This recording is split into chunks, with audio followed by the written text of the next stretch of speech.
प्रणाम दोस्तों। मैं आपसे एक सवाल पूछना चाहता हूं और इस सवाल का जवाब देने से पहले अपने दिमाग से बीजेपी, आप, कांग्रेस, लेफ्ट, राइट सब निकाल दीजिए। अब सिर्फ एक आम भारतीय बनकर सोचिए, क्या आपने टैक्स भरते समय लिखा था कि मेरा जीएसटी सिर्फ ईमानदार अधिकारियों के लिए इस्तेमाल होगा? क्या आपने पेट्रोल भरवाते समय कहा था कि अगर घोटाला मेरी पसंद की सरकार करेगी तो मुझे कोई दिक्कत नहीं? नहीं ना।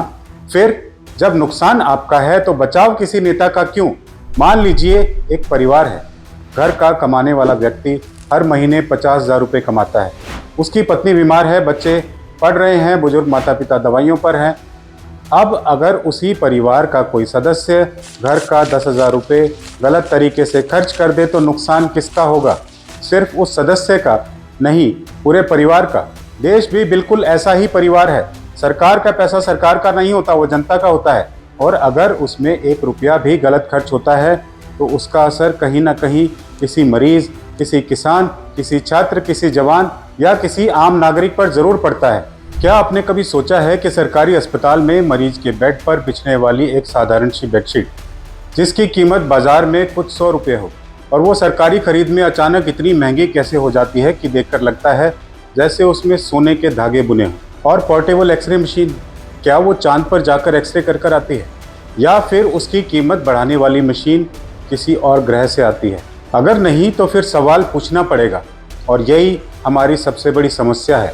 हम सवाल पूछते ही नहीं, हम पहले पूछते हैं बताओ घोटाला किस पार्टी का है। अगर अपनी पसंद की पार्टी है तो कहते हैं जांच होने दो, अगर दूसरी पार्टी है तो कहते हैं देखा, हम तो पहले से कह रहे थे। मतलब भ्रष्टाचार से ज़्यादा चिंता हमें इस बात की है कि भ्रष्टाचार करने वाला अपना है या पराया, और शायद इसी मानसिकता का फ़ायदा सिस्टम उठाता है। दिल्ली के स्वास्थ्य विभाग से जुड़ा एक मामला इन दिनों चर्चा में है।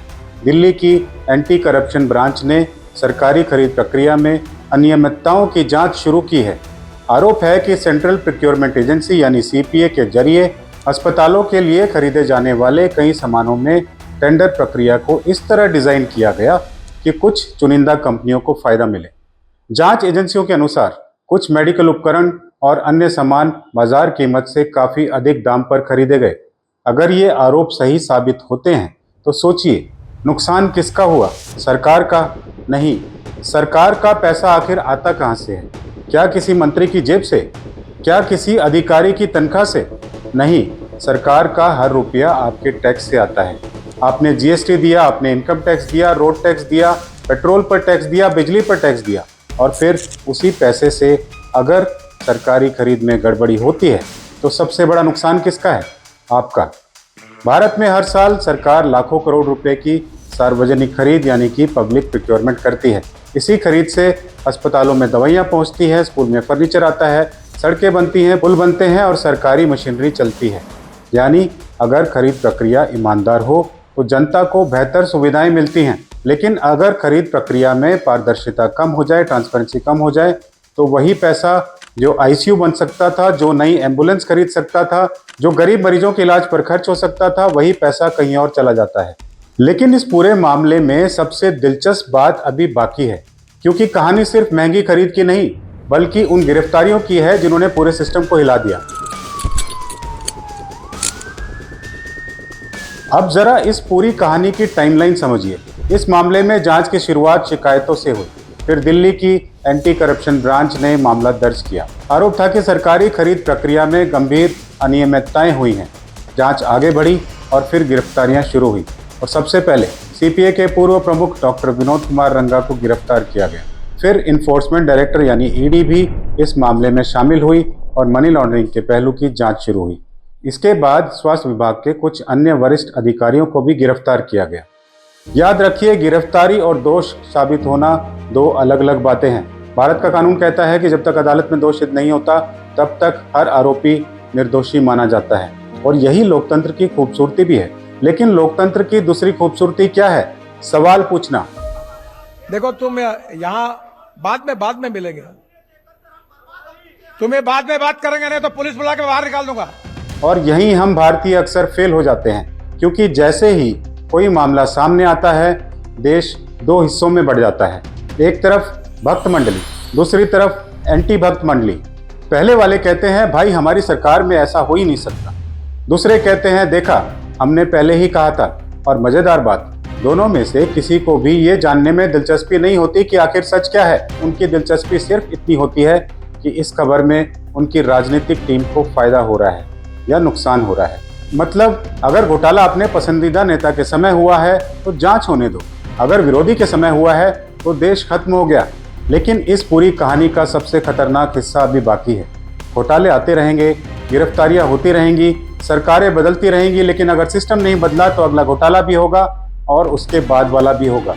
और फिर हम वही करेंगे, ट्विटर पर लड़ेंगे, व्हाट्सएप पर बहस करेंगे और चुनाव आते ही सब भूल जाएंगे। हमारे देश में एक बड़ी दिलचस्प परंपरा है, जब पुल गिरता है हम पूछते हैं किस सरकार में बना था।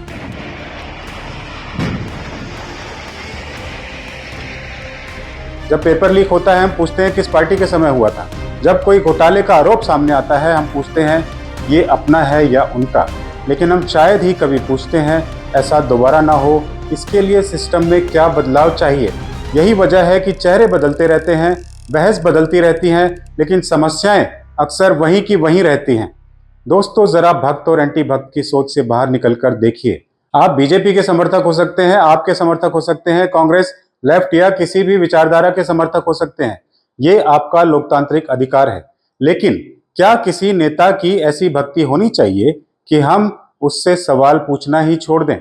वो जो मेरे सामने मुश्किलों का अंबार है, उसी से मेरे हौसलों की मीनार है। प्रधानमंत्री नरेंद्र मोदी जी, आप ही की लिखी हुई कविता की ये 2 लाइनें हैं। राहुल कंवल, सुधीर चौधरी को आपसे सवाल जवाब करेंगे। अच्छे वाली में बोल दूंगा। अब सोचिए, अगर हर सरकारी खरीद का पूरा विवरण एक सार्वजनिक पोर्टल पर रियल टाइम उपलब्ध हो, जहां हर नागरिक देख सके किस कंपनी को टेंडर मिला, किस कंपनी ने बोली लगाई, बाजार की कीमत क्या थी, सरकार ने कितनी कीमत चुकाई, सामान कब पहुंचा और उसकी गुणवत्ता परीक्षण किसने किया, तो क्या भ्रष्टाचार की संभावनाएं कम नहीं होंगी?